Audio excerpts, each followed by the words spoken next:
competition for critical minerals and technologies. A new world order is emerging after the COVID pandemic. India assumed the G20 presidency during very difficult times for the world. The global economy was going through high inflation, high interest rates, low growth, very high public debt, low trade growth, and climate changes. The pandemic has led to a crisis of food, fertilizer, fuel, and finances for the world, while India successfully navigated its way. The country showed the way forward and built consensus on solutions for those global problems. The recently announced India-Middle East-Europe economic corridor is a strategic and economic game changer for India and others. In the words of Honorable Prime Minister, the corridor, and I quote, will become the basis of world trade for hundreds of years to come, and history will remember that this corridor was initiated on Indian soil, unquote. Vision for Vikasit Bharat. Our vision for Vikasit Bharat is that of prosperous Bharat in harmony with nature, with modern infrastructure, and providing opportunities for all citizens and all regions to reach their potential. ताकि उनके क्षमता का इष्टतम प्रयोग किया जा सके। जो हमारी उत्तम विकास यात्रा है, जिसमें सबका विश्वास है, अगले 5 वर्षों में जो अभूतपूर्व विकास का दौर होगा और स्वर्णिम अवसर होगा, जो विकसित भारत के सपने को साकार करने का 2047 तक, जो डेमोग्राफी, लोकतंत्र और विविधता और जिसके पीछे सबका प्रयास है, उसमें प्रत्येक भारतीय की आकांक्षा को पूरा करने का सामर्थ्य है। जैसा माननीय प्रधानमंत्री जी ने अपने स्वतंत्रता दिवस के संबोधन में कहा, मैं उद्धृत करना चाहती हूँ कि अवसरों की कमी नहीं है, जितनी अवसर हम चाहते हैं उतना है। जो देश है वो और अवसरों को बनाने का सामर्थ्य रखता है और आसमान की बुलंदियों तक इसकी सीमा जाती है। अमृतकाल के लिए रणनीति, हमारी सरकार आर्थिक नीतियों को अपनाएगी जो प्रतिपालनीय विकास को बढ़ावा देगी और समावेशी विकास को बढ़ावा देगी।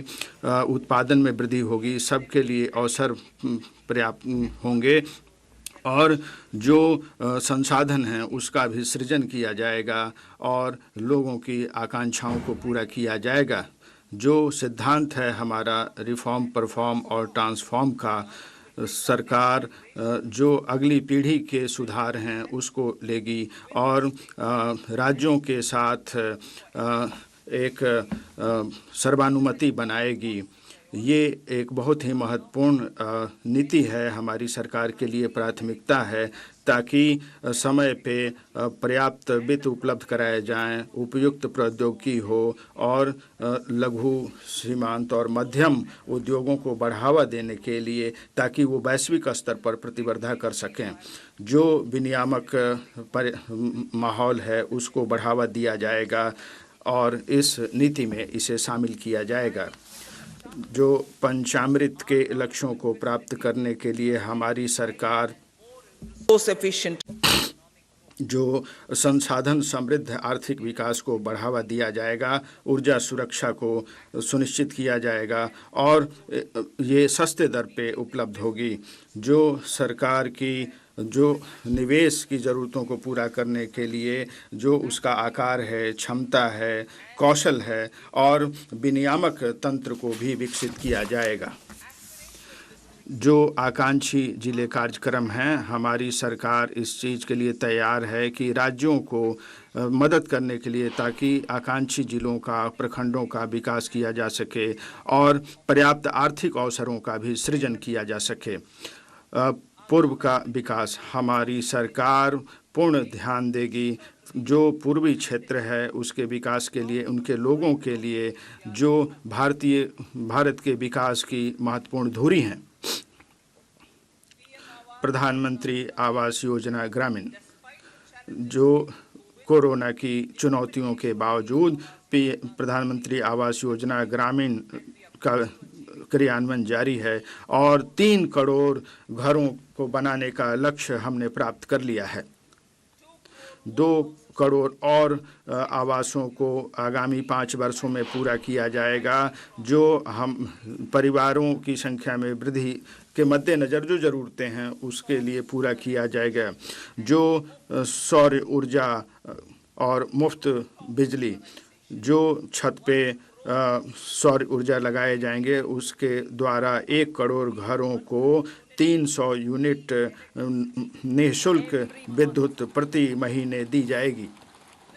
यह योजना हमारे प्रधानमंत्री जी का संकल्प है, जो राम मंदिर की प्राण प्रतिष्ठा के अवसर पर अयोध्या में उन्होंने ये बात कही थी। इससे निम्नलिखित लाभ होंगे, जो 15 से 18 हजार रुपया प्रति वर्ष सौर ऊर्जा से प्राप्त होगी और जो अधिशेष को बेचकर जो वितरण कंपनियों को दिया जाएगा। इलेक्ट्रॉनिक वाहनों का चार्जिंग और बड़े पैमाने पे जो वेंडर हैं उनको उद्यमिता का अवसर मिलेगा आपूर्ति और संस्थापन के लिए, और युवकों को जो तकनीक कौशल के साथ उत्पादन के लिए, संस्थापन के लिए और रखरखाव के लिए बड़ा अवसर मिलेगा। मध्यम वर्ग के लिए आवास, हमारी सरकार जो मध्यम वर्ग के उपयुक्त लाभार्थी हैं, मैं प्रधानमंत्री जी को उद्धृत करना चाहूँगी कि किराए के मकान में रहने वाले, झुग्गी झोपड़ी में रहने वाले या चौल में रहने वाले या अप्राकृतिक कॉलोनियों में रहने वाले और वो अपना आवास खरीद सकें या उसका निर्माण कर सकें। चिकित्सा महाविद्यालय, बहुत सारे युवा चाहते हैं कि वो डॉक्टर बने और वो बेहतर चिकित्सा सेवा के माध्यम से वो हमारे लोगों की सेवा करना चाहते हैं, और जो वर्तमान आधारभूत संरचना है उसका उपयोग करते हुए हम और अधिक चिकित्सा महाविद्यालय स्थापित करेंगे। एक समिति गठित की जाएगी और इसके बारे में उचित सिफारिश करेगी। सर्वाइकल कैंसर के लिए टीकाकरण, हमारी सरकार टीकाकरण को बढ़ावा देगी। लड़कियों को जो 9 से 14 वर्ष के उम्र में हैं के बीच हैं, ताकि सर्वाइकल कैंसर को रोका जा सके। मातृ और शिशु स्वास्थ्य सेवा, विभिन्न योजनाएं मातृ शक्ति के लिए और बच्चियों के लिए एक व्यापक कार्यक्रम लाया जा रहा है।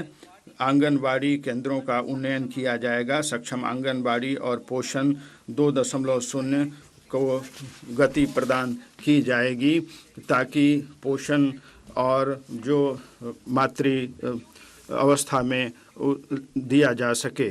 जो नई यूविन प्लेटफॉर्म हैं उससे टीकाकरण को और बल दिया जाएगा मिशन इंद्रधनुष के माध्यम से, और पूरे देश में इसको त्वरित गति से लागू किया जाएगा। आयुष्मान भारत, स्वास्थ्य